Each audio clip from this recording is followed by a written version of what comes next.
बिस्मिल्लाहिर्रहमानिर्रहीम। अस्सलाम वालेकुम स्टूडेंट्स। आज हम चैप्टर नंबर 2 स्टार्ट करेंगे, जिसका और हमारा जो लेक्चर है वो लेक्चर नंबर 7 है। तो आज हम चैप्टर नंबर 2 की तरफ आते हैं।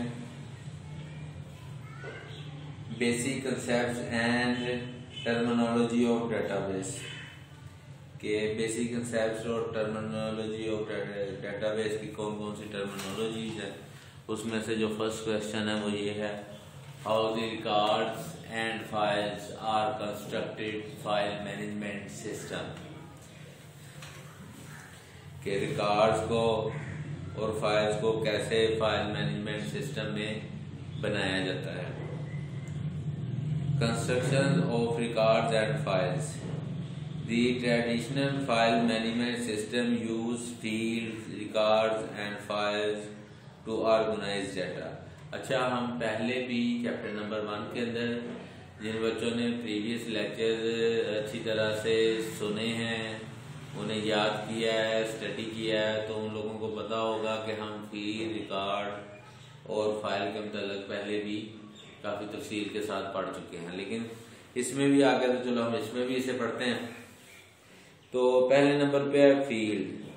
फील्ड की वही डेफिनेशन है, अ सेट ऑफ वन और more related characters is called field. के एक या एक से ज्यादा रिलेटेड कैरेक्टर्स का जो सेट है उसे हम फील्ड कहते हैं। It is the smallest unit of data, और ये डाटा का सबसे छोटा यूनिट है। That can be accessed by the user. All field names must be unique and meaningful. For example, employee ID, name, hire date, job title, and phone can be fields of the employee record. यानी कि ये एक employ का ID आ जाएगा, और उसके अलावा उसका नेम, किस डेट को उसने ज्वाइनिंग की है, हायर किया गया उस फर्म ने या उस ऑर्गेनाइजेशन ने, उसको उसके मतलब आ जाएगा। नेक्स्ट जो है वो है record. A collection of related field use as a single unit is called a record. यानी कि जो फील्ड है उनका मजमुआ और उन्हें किसी सिंगल यूनिट के अंदर रख दिया जाए तो वो कहलाएगा record. Each record represents a different entity. A record in a file contain a same field. Number 3 पे आ जाती है फाइल। फाइल क्या है? A collection of related record used as a single unit is called a file। अच्छा, ये देखें कि ये तीनों जो हैं वो एक दूसरे से रिलेट कर रही हैं। जैसे कि फील्ड क्या है? सेट ऑफ वन और मोर कैरेक्टर्स, ठीक है, वो क्या कहलाते हैं? फील्ड। अब आ जाते हैं रिकॉर्ड। रिकॉर्ड का क्या है? Collection of related field as a single unit is called a record. और फिर फाइल क्या आ जाएगी? Collection of related fields use as a single unit is called a record. Each record represent a different entity. हर record जो है वो a file is also known as data set. File जो है वो ऑलरेडी जो है वो डेटा सेट कहलाती है। Files are stored on different storage media such as hard disks, USB, flash drive. A file is also known as data set। ये file है, इसे हम डेटा सेट भी कहते हैं। Files are stored on different storage media such as hard disks। ये जो file है इसको डिफरेंट स्टोरेज मीडिया पे जो है वो सेव किया जा सकता है, जिसमें हार्ड डिस्क है, USB, फ्लैश ड्राइव और ऑप्टिकल डिस्क। ऑप्टिकल या CD, DVD डिस्क वगैरह जो है उनके मतलब कह रहे हैं। अब file must have a meaningful name. File जो है उसको कहते हैं मीनिंगफुल, यानी कि फाइल का नाम आप इस तरह का रखेंगे कि फाइल को देखते ही अंदाजा हो जाए कि इसके अंदर कौन सी चीजें पड़ी हुई हैं। एग्जाम्पल उन्होंने ये इधर दी हुई है जो फिगर 2.1 है, उसमें example of employees with different records in follow, जिसमें एम्प्लॉय आईडी है, एम्प्लॉय नेम है, एक एम्प्लॉय का आईडी है, फिर दूसरे का है, फिर तीसरे का है, फिर चौथे का है, ठीक है। उसमें एम्प्लॉय लास्ट पे देखें जो एम्प्लॉय आईडी है 0001, नेम आ गया जी अली रजा, हाई डेट आ गई 5/11/1998, job title manager, phone 1234C। ये सारे की सारी चीजें मिलके जो है ना वो बनाती हैं फील्ड्स, और ये सारी फील्ड्स मिलके जो है ना वो एक फाइल बनाती हैं। अच्छा, ये अब नेक्स्ट आते हैं जो है difference between fixed length and field, fixed length field and variable length field. अच्छा जी, फिक्स्ड लेंथ फील्ड और वेरिएबल लेंथ फील्ड। पहले हम आते हैं जी फिक्स्ड लेंथ फील्ड की तरफ। A fixed length field contains predefined number of characters, यानी कि जो फिक्स लेंथ फील्ड है उसमें सारे बार पहले से जो है नंबर ऑफ कैरेक्टर जो है ना वो डिफाइन किए हैं कि इससे ज्यादा कैरेक्टर इसके अंदर नहीं आएंगे। The data enter in fix length field can not exceed allocated length of the field. अच्छा, इसको आप ना इस तरह समझ लें कि वही एक एग्जाम्पल आपको देता हूँ आईडी कार्ड की, कि आप किसी जगह पे अपना आईडी कार्ड नंबर एंटर करते हैं ना तो वहां फिक्स्ड लेंथ फील्ड होती है, क्योंकि पहले से पता है कि आईडी कार्ड के इतने ही जो न्यूमेरिक वैल्यूज है ना इससे ज्यादा नहीं इसके अंदर आएंगी, ठीक है ना, क्योंकि एक लेंथ है, उस लेंथ के लिहाज से तमाम का आईडी कार्ड इसी तरह बना हुआ है। तो वो फिक्स लेंथ फील्ड अगर आप उससे ज्यादा लिखेंगे तो वो वैसे बता देगा कि आप आईडी कार्ड का नंबर ही रॉन्ग लिख रहे हैं, क्योंकि इससे यहां तक आईडी कार्ड का नंबर बनता है, ठीक है ना। तो उसके लिए जो चीज यूज होगी उसे हम कहेंगे fix length field. If the data entered in fixed length field is smaller than field length, the remaining space will be empty। कहता है कि अगर फिक्स लेंथ फील्ड से अगर उससे यानी कि आपने 12 कैरेक्टर की जगह रखी है, ठीक है, तो आपने 8 लिखे हैं, तो वो 8 तक का डाटा शो हो जाएगा, बाकी फील्ड को वो एम्प्टी कर देगा। It result in the wastage of storage space. Suppose a field country is specified a fixed length of 20 character। कहता है कि उसने एग्जाम्पल ये दिया कि आपने एक फील्ड बनाई है कंट्री और उसको जो फिक्स लेंथ दी है वो 20 कैरेक्टर्स की दी है। It will always occupy 20 characters on the disk. If the user enter 8 characters, then remaining 12 spaces will be filled with blank spaces।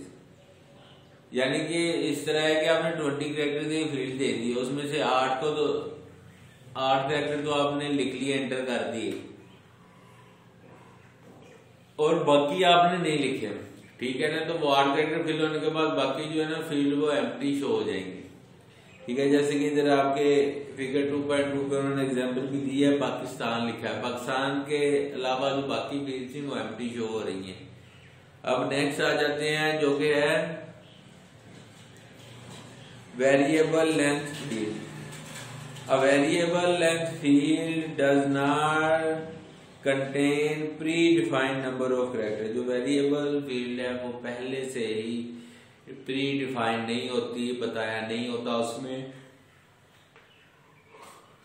बताया नहीं होता कि कितने नंबर ऑफ फील्ड कैरेक्टर्स आएंगे इसके अंदर। It occupies the space according to the data entered by the user। यानी कि इसमें ये है कि पहले में ये था कि पहले से एक प्री डिफाइंड है, आपने अगर कैरेक्टर उससे कम भी लिखे हैं तो बाकी जो एम्प्टी हैं वो जाहिर हो जाती हैं।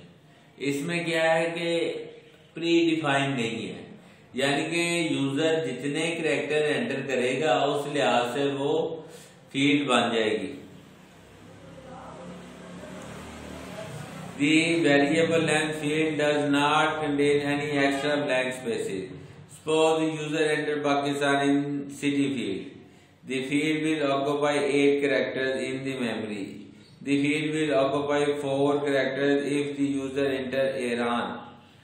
ठीक है कि अगर वो पाकिस्तान एंटर करेगा तो वो ऑटोमेटिकली 8 कैरेक्टर ले लेगी, और अगर वो ईरान एंटर करेगा तो वो ऑटोमेटिकली 4 कैरेक्टर ले लेगी।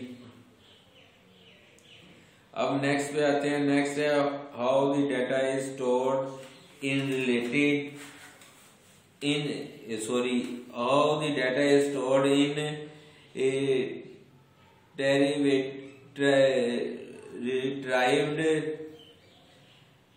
retrieved in field management system, data handling and in file management system। वो ना जरा जो लिखा हुआ है ना उधर से थोड़ा सा पढ़ने में प्रॉब्लम हो रही थी। तो data handling in file management system की तरफ आ जाते हैं। ये आपके पेज नंबर 28 पे है।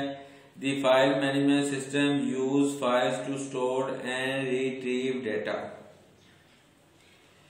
The files contain records and consist of related fields। कहते फाइल मैनेजमेंट सिस्टम इस्तेमाल किया जाता है फाइल को स्टोर करने के लिए और रिट्रीव दोबारा हासिल करने के लिए। The file contains records, files जो हैं वो शामिल होती हैं रिकॉर्ड्स के ऊपर। That consist of related fields, जो उस फील्ड से रिलेटेड होती हैं। The record layouts are properly defined in the management system। A field in the record can be fixed length or variable length। Each field in its length is used to identify the storage location। The field name is used as a name reference to store and retrieve data। field name जो है वो name reference के तौर पे use होगा किसी भी चीज को स्टोर करने के लिए और या उसे डाटा को रिट्रीव करने के लिए दोबारा हासिल करने के लिए। It refers to the corresponding memory address for a specific field. For example the field name hire date in the following figure refers to the memory address 25। It can be used to store and retrieve data in the field.